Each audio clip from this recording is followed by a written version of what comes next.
Magandang araw, Malacanang Press Corps. Trabaho para sa mga Pilipino. Alinsunod sa commitment ni Pangulong Ferdinand R. Marcos Jr. na mabigyan ng trabaho ang maraming Pilipino, nakapagtala ang Pilipinas ng mataas na labor force participation rate ngayong taon. Sa ulat ng Department of Economy, Planning and Development o DepDev, batay na rin sa Labor Force Survey ng Philippine Statistics Authority o PSA, umabot na sa 65.8% ang labor force sa bansa nitong May 2025. Mas mataas ito sa 64.8% na naitala noong May 2024. Nangangahulugan na mayroong dagdag na 1.4 million Filipinos ang kabilang sa labor force sa ilalim ng Marcos administration. Aabot na ngayon sa kabuuang 52.32 million na katao ang may trabaho sa bansa. Bumaba naman ang bilang ng unemployment rate noong May 2025, 3.9% mula sa 4.1% noong May 2024. Layo ng Marcos administration na pataasin pa ang bilang ng mga Pilipino na magbigyan ng trabaho sa ilalim ng bagong Pilipinas.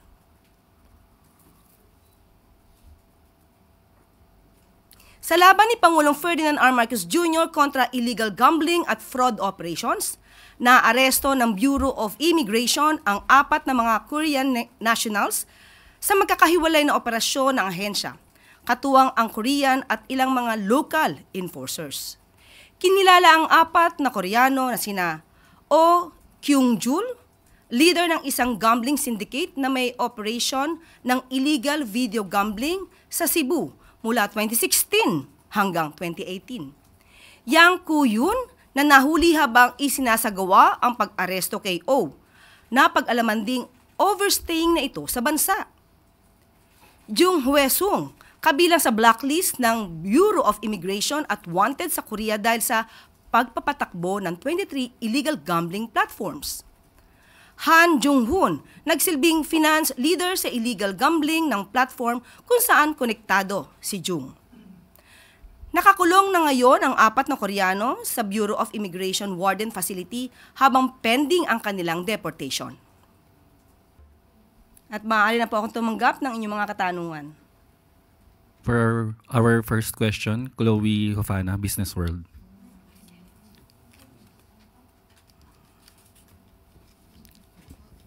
Good morning po, Yusek. Has the Philippine government received any official communication from the U.S. about changes in tariff rates for its products? And where are we with negotiations as the deadline for trade deals is set to end tomorrow while tariffs are set to take effect in August 1? Natanong po natin mismo sa Secretary Frederick Go at sa kasalukuyan po ay wala pa po patungkol po sa tariff at patuloy pa rin po ang pakikipagnegosasyon. Can we say po na we are at a good place po on the trade deal negotiations? Sa ating palagay, opo, dahil ang dalawang bansa naman po, ang Pilipinas at ang US, ay nagkaroon po ng pagkakasundo na magkakaroon po ng kooperasyon para sa economic development naman po ng Pilipinas. Follow-up question, Yusek. Vietnam has reached an agreement po with the US na lower po yung tariffs nila to 20% from 46%. And next week, Secretary of State Marco Rubio will visit Malaysia to discuss tariffs. Meron na po bang, ano po ang pag-uusapan nila doon na concerned ang Philippines? Kasama na po ba doon yung negotiations din natin? Sa ngayon po ay wala pong naibigay na detalye sa atin patungkol dyan, pero definitely po ang pag-uusapan dyan ay para sa ikabubuti ng bansa natin at ekonomiya. Thank you, Yusek. Thank you, Chloe. Next is Pia Gutierrez, ABS-CBN. Ay ma'am, hingi lang po ng palace reaction. Former President Duterte's legal team is seeking to submit before the ICC yung report po ng Senate Committee on Foreign Relations on the former president's arrest. They say that the report will prove that the arrest was the result of a whole-of-government approach to bring down the Dutertes and result of political maneuvering designed to politically cripple his family. Reaction lang po. Yes, for the fees, he has allegedly been demanding from his client, former President Rodrigo Duterte. He should do better than that. He should concentrate on his defenses. He should concentrate on the allegations and admissions of the former president of his killings, and that he ordered the killings of some people in relation to war on drugs. And he also admitted that he will double the EJK killings once elected as a mayor. He should concentrate on that. That is supposed to be part of his defense for his client. He should also remember that this case was filed as early as 2017. So wala pa po si Pangulong Marcos, ang administrasyon na ito, para po ibintang ang mga ganitong klase sa kasalukuyang administrasyon. So dapat mas pagbutihan pa po niya ang pag-research ng kanyang mga facts para po hindi po siya maligaw. So, ibig sabihin, ma'am, wala po kayo nakikita na weight na maibibigay itong report ng Senate Committee on Foreign Relations sa ongoing case ni dating Pangulong Duterte? Baka maging negatibo pa po sa kanila. Bakit po? Kung makikita po siguro ang pag-iimbestiga doon at makikita kung paano ito ginawa, siguro hindi naman po bulag ang ICC judges para makita kung ano ba talaga yung maaaring naging katotohanan dito. Maraming salamat po. Thank you, Pia. Next is Alvin Baltasar, Radyo Pilipinas.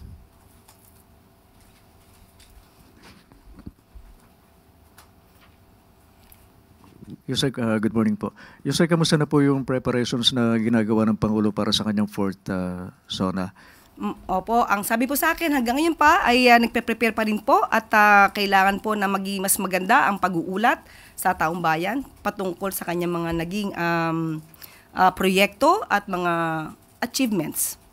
So, Yusek, and accomplishments. Can you provide us at least parang sneak preview nung asahan natin sa July 28? Sa ngayon, wala pa po ako mabibigay na detalye. Baka po sa susunod na mga linggo, makapagbigay na po ako. One last lang on my part, Yusek. Reaction po ng Palace doon sa designated survivor proposed bill ni Senator Lacson? Siguro buuin po muna nila para po magkaroon ng tamang reaksyon ang Pangulo at ang administrasyon dahil kung wala pa pong nakalagay kung anumang provisions, mahirap pong sumang-ayon at humindi. Salamat po, Yusek. Thank you, Alvin. Ann Soberano, Bombo Radio. Yusek, good morning.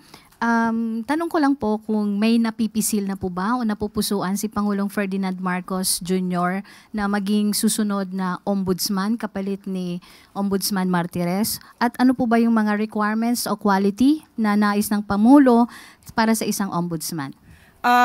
Yan po ay nasagutan natin noon pero sa kasalukuyan ay wala pa pong natatanggap na shortlist ang Pangulo.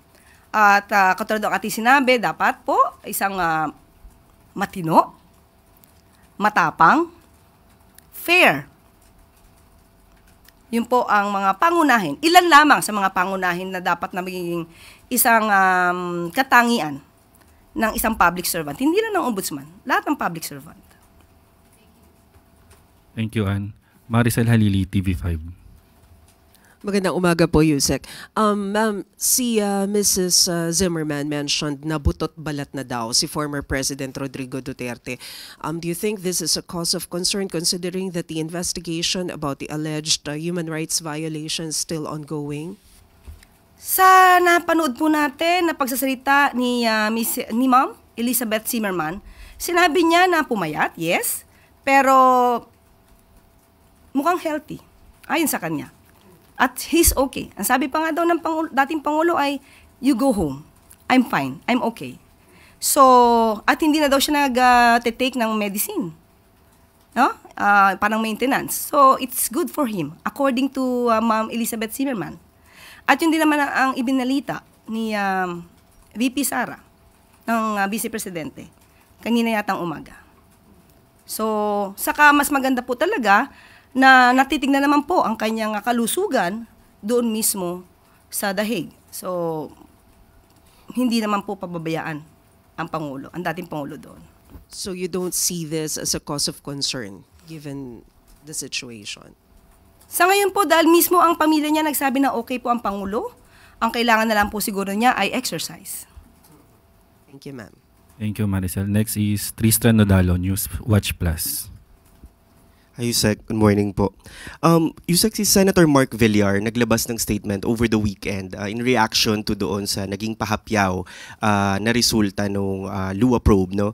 Ang sabi niya po ay he has no direct or indirect control or interest in Prime Water and took no part in its deals while at DPWH. So given this, could you explain po nung Friday, nung sinabi niyo po about posibleng tumaas yung mga naging deal ng Prime Water nung time ng 2019 at nung DPWH Secretary si Mark Villar. So, paano po ito, anong reaction ng Palace doon sa statement ni Senator Villar? Ang pagkaka-describe lang naman natin ay mas dumami noong 2019 at nung ito ay na-attach nga sa DPWH, yung LUA.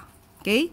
Ang LUA kasi ay attached agency dati ng DPWH at hindi tayo nagbibigay ng insinuation na dahil kay Secretary at the time, Mark Villar. Pero nagkataon kasi siya yung namumuno sa DPWH.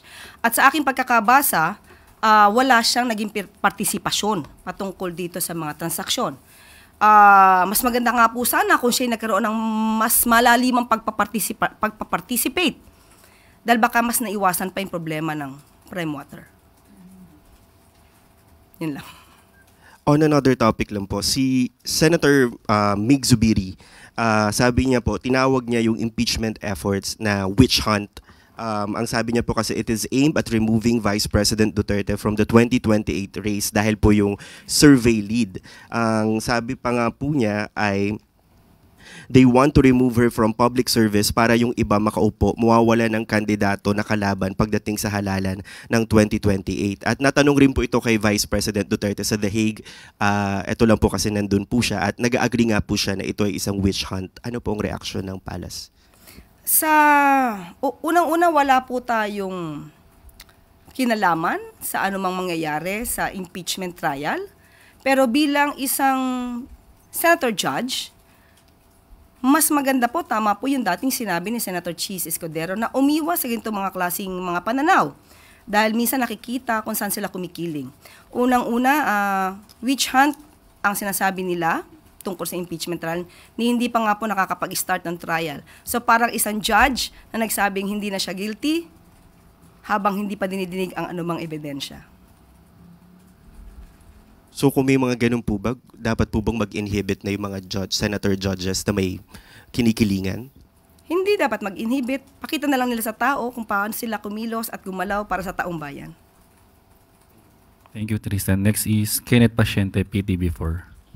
Hi ma'am, good morning. Ma'am, balikan ko lang po yung naging ulat nyo sa Labor Force Survey. Kunan ko lang po yung kung ano po yung reaksyon ng palasyo sa development na ito at ano po sa tingin nyo yung mga naging hakbang ng pamahalaan para maabot po yung ganong resulta.